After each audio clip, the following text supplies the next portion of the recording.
Dress lọ Ajakaju, movie produced by Ajakaju. Mo kí n kú oríire o. Àti wọ́n tó lẹ brown, tó lo níkòmẹ́kùn, àti wọ́n tó lo aṣọ kan tó fi rán àbáyà, àti wọ́n tó lo ìwo màálù onímàálù tó wà lọ́jà yọ, àti wọ́n tó lo ìwo àgbò, ẹ̀yin tẹ́ lo ìwo àgùnrín, ìwọ tó lẹ ojú apá kan, ìwọ tó tún ṣe mascaba, àti wọ ọ̀rẹ́ mi Dayọ̀ Awusa má bínú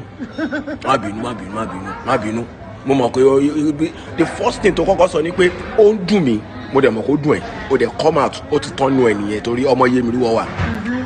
Gbogbo agbádá bolẹ̀ tí ìwò yẹn tí kíní yẹn tó ṣe báyìí tó la irun bí kó má tẹ̀ jẹ́ 500,000 kí wọ́n fún ẹ náà, ó dùn ẹ̀. Ṣùgbọ́n gbogbo yín mo kí o, àtẹ̀yìntẹ̀ lẹ ajé mọ́ orí tẹ́ ẹ lo ìwo fún àtiwọ́ tó mú músíkì lórí Instagram tó lẹ̀ sí, mo kí gbogbo yín náà kú oríire. Tí wọn bá kí yín kú oríire tí ẹ bá gba owó, èmi Ìjẹ̀bú Táyọ̀ Amọ̀kadì mo ń sọ wípé congratulations to all the breast dresser and all ní ọkùnrin lóbìnrin, gbogbo yín ni mo kí kú oríire.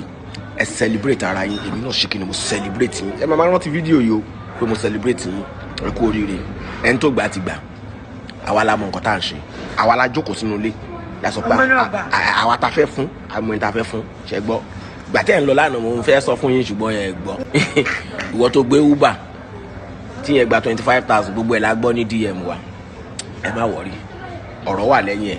Ajakaju ó máa wà ní nationwide, Ẹniọlá ló produce ẹ̀, Ọdún ló direct ẹ̀, àti Báyọ̀ Tìjà.